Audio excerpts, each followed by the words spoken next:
Tonight on the MTN 530 News. Unexpected repairs. One side of the stadium is higher than the other. The student athletes deserve better, and frankly, the visitors deserve better. Why the overhaul of historic Daylis Stadium will cost even more than planned, leaving the school board scrambling. Also, fire watch. A firefighter dies in the line of duty in Montana while progress is made on a huge wildfire in Wyoming. Until the fire crews could get here, we were able to do what we could. How one couple fought back the flames on their own. The MTN 530 News starts right now. From Montana's news leader, this is the MTN 530 News. Good evening. Thanks for joining us. I'm Andrea Lutz. And I'm Russ Riesinger. After getting close to the goal line, a setback in the drive to raise the money needed for an overhaul of Billings' historic Daylis Stadium. Turns out repairs are going to cost even more than originally thought, more than $2 million more. Tonight, David J. is looking at the reason for the increase and what the school board plans to do about it. Well, another high school football season is almost upon us. Push to build the new stadium is still a ways from the goal line. What we're trying to really achieve is minimize the cost for the taxpayer. Price tag for a new Daylis stadium is now $14.9 million, up $2.4 million due to problems with the playing field. You may not be able to tell from the grandstands or here near the end zone, but the field slopes. There's a difference of 21 inches from one side of the field to the other, and that's going to be quite the expense to fix. Now's the time to fix it. Now is the time while we're in a large construction project. Of course, you don't want to invest $12.5 million in a stadium that is not fully level. Dr. Garcia says the extra $2.4 million will take care of the slope, arguing it doesn't make sense to invest in a new grandstand, new locker rooms, and other improvements if the field isn't also fixed. He believes that money can be secured through fundraising. We still have an obligation to provide adequate facilities and instruction. So for that, we're trying to think outside of the box. Fundraising, about 70% of the total cost has been already being secured. Trustee Zach Tarakitis was the only no vote. It's frustrating and hard for me knowing that I'm the ones questioning a lot of the progress that we're making here. There's been no regressive approach to this football stadium until we just were approached with another increase in cost. At no point has this been held back. If anything, we've made a larger commitment. Tarakitis was concerned with potentially increasing the district's $6.25 million commitment on what was a $12.5 million project to what will now cost $14.9 million. To Zach's point, I mean, I'm okay with authorizing that, but I am a little concerned that we're not being very clear who's on the hook for what. The district had hoped to raise half of the $12.5 million through fundraising. Now the district will be looking to raise roughly $8 million of the $14.9 million through fundraising. It is possible in Billings, Montana, for an inspired project to raise the roughly $8 million that would be required. And Rose still anticipates the new Daylis, or what is expected to be called Heenan and Cook Stadium, to be open next year. If all goes according to schedule, we should be celebrating a grand opening next fall, 2026. In Billings, David J., MTN News.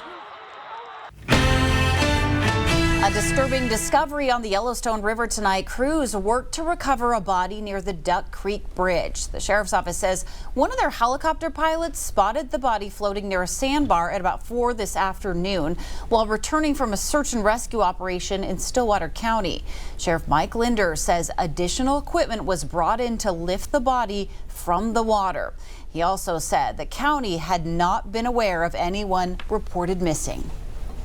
A firefighter battling the Bivens Creek fire in southwest Montana has died in the line of duty. Officials say the firefighter suffered a cardiac emergency Sunday while working on the fire line. Despite immediate medical aid, resuscitation efforts were not successful. Northern Rockies Team 6 and state and federal agencies say they are profoundly saddened by the loss of Ruben Gonzalez Romero, calling it a tragedy that impacts the entire wildland fire community. Romero is out of Oregon. His family says he died doing what he loved the most. Tonight, containment on the Red Canyon fire near Thermopolis, Wyoming is climbing, now at 75%, with crews shifting into patrol and mop-up. But for one local couple, the fight to save their property came down to their own hands. Our Hannah Pettiferi has their first-hand account of how they beat back the flames. It makes a roar. That's how Jennifer Axtell described the sound of the Red Canyon fire. A wind and a crackling kind of rolling all at once. The fire started near Thermopolis, Wyoming on August 13th. We saw a lightning strike back behind the hill, and that's a concern this time of the year. It got out of control fast. I think it was wind and the conditions, and it's a hard thing to stop. Jennifer and Chip jumped into action to save their land. Until the fire crews could get here, we were able to do what we could. Their neighbors also helping the fight. We had 2 tractors, about 3 vehicles full of people. I had my water tank in the back of my truck.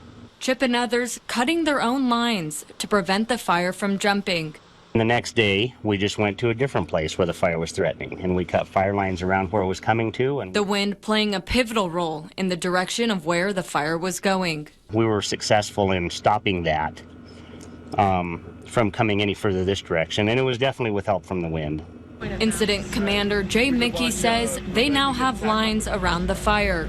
We got about 125,000 acres of fire. And they've moved into repair mode. Those are lines in areas of the fire where it's cooled off, and we feel like we can repair it as close to back to normal as it was before the fire started. This area is covered in family ranches, and every acre of land is important. This fire affected a lot of the ranchers, and obviously grass is very important to them for their cattle operations and things like that. We spent this last Thursday and Saturday processing our calves and running them through the corral and making sure they were okay. Jennifer and Chip say they are grateful for all of the help. We're extremely lucky. There are people that lost so much more than we lost. And everyone just pulled together, yeah, you know, and worked really hard and had a common goal. In Thermopolis, Hannah Pettiferi, MTN News. Tonight, the Billings City Council will vote to consider creating 3 advisory boards to bring the city's TIF districts in line with the new state law. Senate Bill 3 requires TIF boards to include members from other government entities rather than appointed solely by stakeholders. City leaders say the move could allow TIF districts to continue largely as they are, preserving downtown development in blighted areas. Some worry about potential cuts of the staffing and some changes, but council members say they're focused on how to keep local input intact.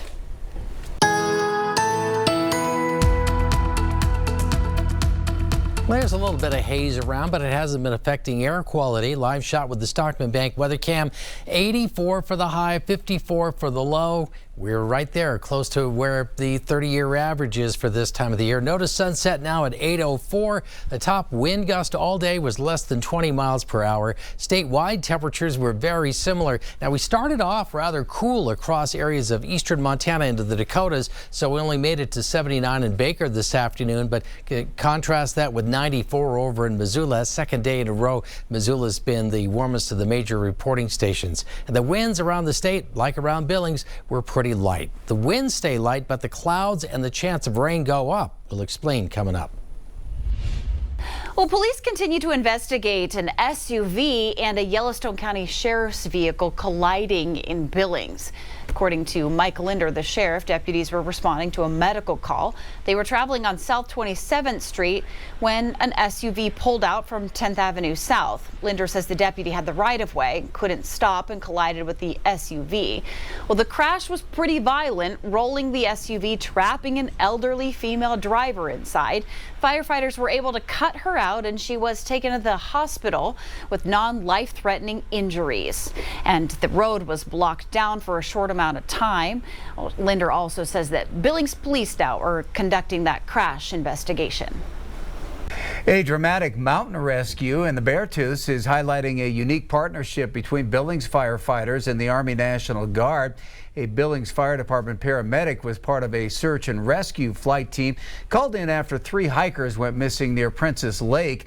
Crews had no location information, making this the first mission where the joint Billings Fire and National Guard team tracked down lost hikers from scratch. After hours of searching, the hikers were located and airlifted to Columbus, where Columbus Fire took over care. Officials say it's a success story that shows the value of this life-saving partnership. It's that time of year. Students are gearing up for a brand new school year. Also a time when school supplies continue to get more expensive, and that often comes with financial stress for parents. In tonight's Positively Montana, Charlie Klepp shows us how one local barber shop helped to lighten the load by offering free haircuts. It's not out of the ordinary this time of year. We were planning to come get his haircut this week anyways. As summer ends and a new school year begins, taking it off to about the shoulders.